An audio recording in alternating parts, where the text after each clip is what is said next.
Me acompaña en el estudio Miguel Eraña, investigador de la Universidad Iberoamericana y con Hola, quien Alex. vemos y analizamos temas jurídicos, y en esta ocasión analizar esto, y te preguntaría, ¿es una guerra de togas lo que estamos viendo?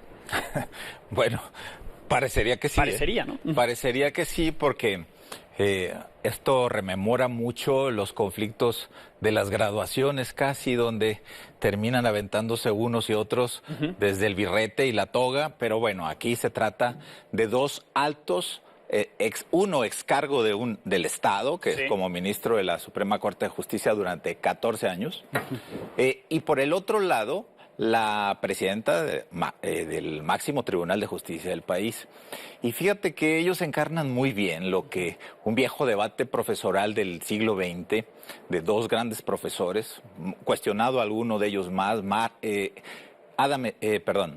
Carl Schmitt y Hans Kelsen, decían que había que tener precauciones porque había una línea muy fina entre avanzar entre la politización de la justicia, que eso claramente es lo que hace el ministro, el exministro de la Suprema Corte de Justicia, y por el otro lado está la judicialización de la política, que ese es el caso que bien podríamos observar en la ministra presidenta de la Corte. Pero bueno, el señor que anda ya en campaña, sin posibilidades de cargo porque la Constitución le prohíbe durante 3 años no poder desempeñar ningún cargo público de representación, diputado o senador.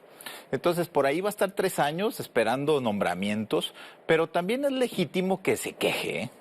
Y hay que se queje porque sí hay una afectación al debido proceso. A ver. En el caso del expediente que todo el mundo conoce, Sí. que es un dossier de menos de 20 páginas, donde el titular de una unidad muy especial que revisa las responsabilidades de los servidores fue el encargado de armar todo un proceso que bien lo referías hace un momento, pero que solamente es de apertura inicial. Sí. No ha Entonces, avanzado la investigación, no ha conocemos avanzado. el avance ni la conclusión, ¿no? Creo que en esa judicialización de la política, la ministra presidenta sí está llamada a ofrecer una disculpa pública porque hubo una filtración de datos de reserva, porque todavía no hay carpetas ni siquiera avanzadas o configuradas. Porque fíjate que algo muy importante. El artículo 97 de la Constitución dice que es competencia del Pleno de la Corte pedir la investigación de jueces y magistradas del Poder Judicial. Del Pleno, de los 11 ministros. Claro, entonces, por supuesto, lo que puede hacer, y correctamente lo hace el titular de esa unidad, Sí.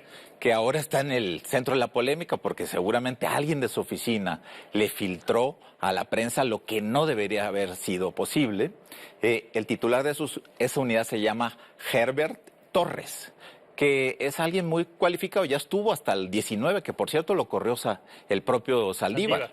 Entonces ahora la ministra Piña lo repone en la misma área que hoy es motivo de la polémica. Sí. Pero creo que él está haciendo lo correcto. Sí. Lo malo es la filtración de estos datos, porque anula el procedimiento de debido proceso. Sí, si te interpreto bien, los dos están haciendo cosas mal, ¿no? Los dos pésimamente mal. Yo digo que más de el la presidente. Corte y la actual presidenta de la Corte están haciendo algo mal en este tema, en este asunto. ¿En qué afecta a la ciudadanía esto? ¿En qué afecta esta disputa que se está dando, que sí está entre lo legal y lo político? Yo creo que hay una afectación integral y tiene que ver con la degradación del Poder Judicial en la esfera pública, y eso es muy grave. Y creo que el exministro, que yo le digo mejor exministro porque no es ministro en retiro, él decidió renunciar y, por cierto, todavía él dice que no le pueden perseguir. Sí se le puede perseguir administrativamente, porque él se ostenta como ministro en retiro y obviamente todavía tiene una pensión mensual que podría ser objeto incluso de un expediente porque él se ostenta todavía como miembro de la Corte, por más que decidió irse. Pero el ministro tampoco está con todas a favor, porque tiene que dar y esperar que se haga y se incoe toda la investigación de manera que podamos tener en la opinión pública los resultados, que eso no va a quedar ahí. Sí. ¿Veríamos a los dos investigados? Porque avanza el tema de Saldívar en la Corte, en el Consejo de la Judicatura, pero ¿avanzará el inicio de un juicio político contra No, Norma esa Piña? es una broma, y el ministro Saldívar, que bien sabe y conoce, el juicio político es la institución más desnutrida e ineficaz del sistema mexicano constitucional. Bien. Entonces no va a pasar nada, porque también él incluso puede ser, de acuerdo con la Constitución, incoado en un juicio político. Bueno. Porque después de un año de estar en el cargo, todavía aplica la posibilidad de que se le incoe.